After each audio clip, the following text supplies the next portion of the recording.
मुंबईत पुन्हा एकदा मराठी माणसावर अन्याय झाल्याचा प्रकार समोर आलाय। घाटकोपर परिसरातील एका रहिवासी सोसायटीत मांसाहार करतात म्हणून मराठी कुटुंबाला अपमानकारक वागणूक दिली आहे। मनसेचे कामगार सेनेचे उपाध्यक्ष राज पार्टेंनी ही बाब समोर आणली आहे। त्यांनी सोसायटीत घुसून संताप व्यक्त केला। याचा एक व्हिडिओ देखील सोशल मीडियावर पोस्ट केलाय। या पूर्ण सोसायटीत 4 मराठी कुटुंब तर इतर गुजराती आणि मारवाडी कुटुंब राहतात। जर मराठी माणूस चुकतोय ना तर सोसायटी म्हणून त्याची चूक दाखवा। पण 2-4 जण मराठी जर ह्या घरा बिल्डिंग मध्ये राहतात आणि तुम्ही सगळे जर एका समाजाचे मिळून दादागिरी करत असाल, सांगतोय तुमच्याकडे पैसा आहे, सगळं आहे, ताकद दाखवाल। थांब 1 मिनिट।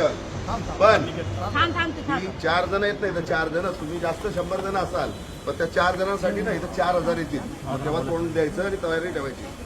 शॉर्टकट मध्ये सांगतोय, जगदूशा नगर मध्ये पण असाच अतिरेक चालला होता। मराठी माणसांनी जेवण नॉनव्हेज नाही बनवायचं, लोक हॉटेल मधनं गपचूप पार्सल आणून चोरासारखे खायचे। नाही मैं उधर की बात कर रहा हूँ।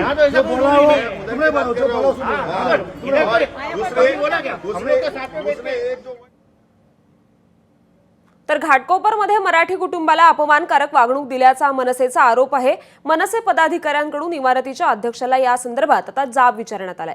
मांसाहार केला म्हणून अपमानकारक वागणूक दिल्याचा मनसेचा आरोप आहे। गुजराती कुटुंबाने मराठी कुटुंबाला अपमानकारक वागणूक दिल्याचा आरोप मनसेने केलाय।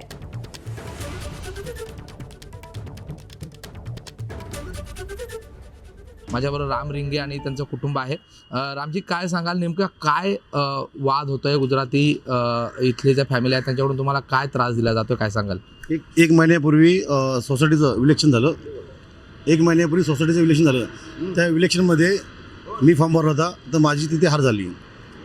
तर हे गुजराती लोक काय बोलतात, तुम मराठी लोग जीत के नाते हैं, तुम्हारी कोई हैसियत नहीं, क्या को खड़े रहते हैं तुम लोग नॉनवेज खाते हैं, तुम मच्छी मटन खाते हैं, तुम डॉगी पालते हैं, तुम गंदे लोग हैं। तो मतलब हम गंदे हैं तो तुम हार्ट में आगे क्यों रहते हैं? और मला माझ्या कुटुंबाला मानसिक त्रास देतात। काही विचारा गेलो, कुठला पेपरवर्क मागा गेलो, तिकडे पेपरवर्क नाही, इग्नोर करतात। माझ्या अगेन्स्ट ग्रुप बनवला आहे, मेजॉरिटी बनवली। आता काल नेमका काय वाद झाला, काय झाला? काल वाद झाला की सोसायटीचं हे दिलं होतं मला त्यांनी, पॉवर कन्व्हर्ट डीडचं हे मला त्यांनी सोसायटीने लेटर दिलं मला की हे कन्व्हर्ट डीडचं तुम्ही बनवून द्या। तर मी लॉयर साहेबांना आणलं, घेऊन आलो, सोसायटी बरोबर मीटिंग केली, मीटिंग झाली। सेकंड मीटिंगला बोलले की लॉयरना बोलवा। काल बोलते की तुम करने वाला कौन है, तुम सब ये नहीं करने का, हम देखेंगे, गुजराती देखेंगे, तुम मराठी कौन लगता है, कौन करने वाला? बोल तुमने पॉवर क्यों लिख के दिया मुझे? काल रामरिंगेंनी जेव्हा मला फोन केला की आम्हाला इकडे त्रास दिला जातोय, मच्छी मटण बनवायचं नाही। दुसरी गोष्ट म्हणजे आपण जसं एक जास्त मेजॉरिटी एका साईडला करून आहे ना, एकटे पाडायचं, 2-3 कुटुंब आहेत त्यांना कुठल्या फंक्शनमध्ये इन्व्हॉल्व नाही करायचं आणि शिव्या दिल्या ना त्यांनी। तर काल यांनी फोन केला, मी आलो तर त्या 7व्या माळ्यावरती तो शहा म्हणून आहे जो आगाऊपणा करतोय, तर त्यांनी फोनही उचलला नाही, तो आलाही नाही। हां, तर माझं एकच म्हणणं आहे की जर तुमची मस्ती आहे ना तर खुलेआम आमच्या मराठी माणसांसमोर दाखवा ना। असं तुम्ही 50-100 जण एकत्र राहून 1-2 माणसांना टार्गेट करणार आणि तुम्ही त्यांना इथून अशाने तरी मानसिक छळ करून त्यांनी घर विकून जावं आणि इथे 100% ह्यांचा समाज व्हावा, हे ह्याच्या पाठचं टार्गेट आहे। हे लोक काय बोलतात की मराठी लोकांना आपल्यामध्ये घ्यायचं नाही कार्यक्रममध्ये, असं बोलले ते। आणि हे काय बोलतात गुजराती लोक की मराठी लोक गुंडे आहेत। एक लेडीज बोलली काल, मराठी लोक गुंडे आहेत, यांना इथं नाही पाहिजे, घ्यायला नाही पाहिजे इथे, असे गुजराती लोक बोलतात। सोसायटी रिलेटेड भांडण आली, त्यामुळे थोडे अपशब्द निर्माण झाले। त्यानंतर मग तो बोलतो तुम मराठी लोक गंदा आहे, तुम लोग गुंडा आहे, सारा इधर रहने का तुम्हाला अवगत आहे। ते सगळं 1 महिन्यापासून चालले, पण 2 दिवस झाले प्रकरण वाढतच गेले।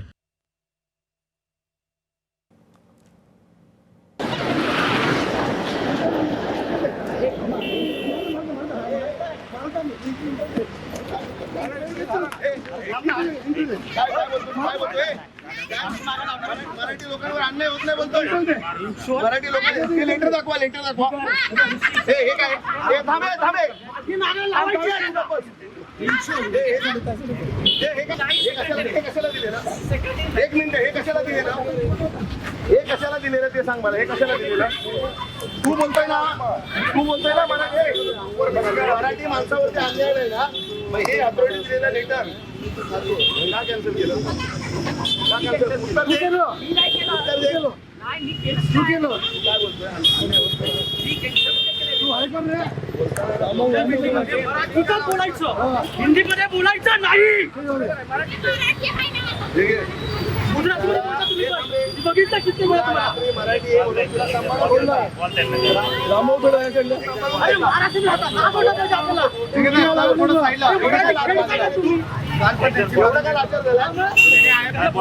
अरे पण जर तो चुकला नाही, तो आला का नाही, पळाला का? का आला नाही? मी कशाला बोलताय मग आता? न्यूजवाले बाईट घेत होते. न्यूजवाले का पळाला स्कूटी घेऊन? तो सकाळी तो कशाला बोलतोय की इथं मराठी माणसाला तुला कसं असतं माहितीये का? एखादा आहे ना, एखादा नाही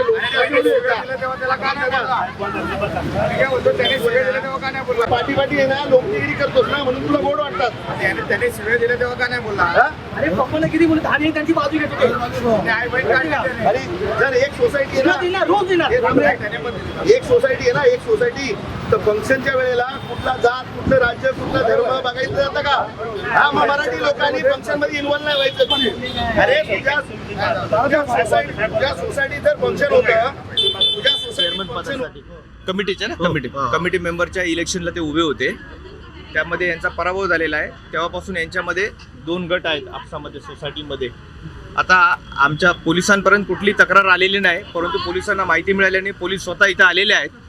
आम्ही आता हे जे सोसायटीचे जे दोन्ही गट आहेत त्यांची आम्ही एकत्र मिटिंग घेऊन यांच्या काय तक्रारी आहेत हे आपण समजून घेऊ आणि याच्यामध्ये जर पोलीस तक्रारी स्वरूपाच्या काय तक्रारी असतील तर त्याप्रमाणे आपण कारवाई करू. एबीपी माझा, उघडा डोळे बघा नीट.